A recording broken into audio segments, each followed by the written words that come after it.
vous savez pourquoi il y a autant de prédictions sur l'avenir dans les films et séries? Pourquoi le film Snake Eyes a prédit la mort de Charlie Kirk? Je rappelle que dans ce film, un homme qui s'appelle Charlie Kirkland est abattu d'une balle du côté gauche de la gorge, exactement comme Charlie Kirk, qu'il est assassiné un 10 septembre, comme Charlie Kirk, qu'il l'est durant le combat de boxe de Tyler l'exécuteur, et celui qui a exécuté Charlie Kirk s'appelle Tyler, et qu'au passage, l'acteur de l'affiche du film fait un signe de main Illuminati, et vous allez comprendre pourquoi. Et c'est qu'une partie des prédictions qu'il y a eu dans ce film. Mais le plus choquant reste évidemment la série Les Simpsons. Comment les Simpsons ont prévu l'arrivée au pouvoir de Donald Trump, les incendies de Notre-Dame, le Covid et le fait qu'il viendrait de Chine, mais le pire pour moi, c'est la prédiction de cette photo. À gauche, la prédiction des Simpsons en 2001 et à droite, la réalité en 2017. Dans l'ordre, un chauve, un saoudien et Donald Trump sur les deux photos. Les trois posent leurs mains sur le globe sur les deux photos. Les personnes dans le fond sont les mêmes sur les deux photos et même l'orientation du globe est identique. Vous vous doutez bien à ce moment-là que ça ne relève plus du hasard et qu'il y a quelque chose à en tirer. Donc je vais vous expliquer ce que c'est et vous vous en doutez, c'est lié à la spiritualité mais surtout à l'occulte. Tout d'abord, il faut savoir que Matt Groening, le réalisateur des Simpsons, est un franc-maçon. Rien d'officiel, mais il le laisse comprendre tout au long de la série avec des références comme celles de l'équerre et du compas par exemple. Mais surtout, c'est son appartenance à la franc-maçonnerie qui explique qu'il en a su autant pour faire ses prédictions. Maintenant, vous vous demandez sûrement comment les francs-maçons font-ils pour prédire l'avenir? Eh bien, ce n'est pas qu'ils prédisent l'avenir, c'est qu'il y a des plans pour l'avenir et que ces plans, cet agenda,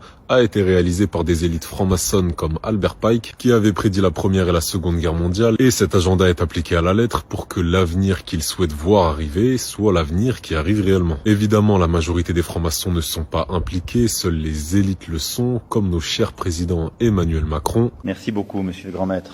Messieurs, mesdames les très respectables grands maîtres, je vous remercie, très respectable grand maître, d'avoir accepté que la parole circule jusqu'à moi, premier outil du franc-maçon. Et François Hollande. Si l'on croit, comme c'est mon cas, dans la République, à un moment, il faut passer par la franc-maçonnerie. Maintenant, façonner l'avenir, ok, mais pourquoi se montrer et surtout sur des trucs anodins comme sur la photo des Simpsons par exemple? Eh bien là, on touche au cœur du sujet. Ce qu'il faut comprendre, c'est que les élites franc-maçonnes dévouent leur vie non pas à Dieu, mais au diable. La franc-maçonnerie idolâtre Lucifer, elle est luciférienne. Pour faire simple, elle est sataniste. Et je vous invite à aller voir la vidéo dans laquelle j'explique tout ça pour le comprendre, parce que l'expliquer maintenant serait beaucoup trop long. Et le satanisme est une religion qui impose des règles. Mais pour comprendre ces règles, il faut comprendre un autre point. Les satanistes croient en une forme de karma dans l'univers. Ils pensent qu'il y a une force, une énergie karmique qui va toujours récompenser le bien et punir le mal. Mais ils pensent que ce karma universel peut être détourné. Et c'est maintenant qu'on entre dans leurs règles. Ils pensent que s'ils se dévoilent et qu'ils montrent à l'avance aux personnes auxquelles ils comptent faire du mal, le mal qu'ils vont leur faire, alors le karma de l'univers ne s'abattra pas sur eux. Parce qu'ils considèrent que si les gens auxquels ils ont montré qu'ils allaient faire du mal ne réagissent pas face au mal qui leur sera fait, alors ces personnes consentent à ce que du mal leur soit fait. Et lorsqu'une personne consent à ce que du mal lui soit fait, il est jugé que c'est cette personne qui est responsable du mal, et non pas celle qui a réalisé ce mal. Donc lorsque des satanistes vous dévoilent l'avenir dans des films et séries, ils vous montrent qu'ils ont une mainmise complète sur le contrôle du monde, et si vous ne réagissez pas pour les combattre, alors vous consentez et le karma universel ne s'abattra pas sur eux malgré tout le mal dont ils sont responsables. Je vous invite à aller voir ma dernière vidéo dans laquelle je détaille ce point plus précisément.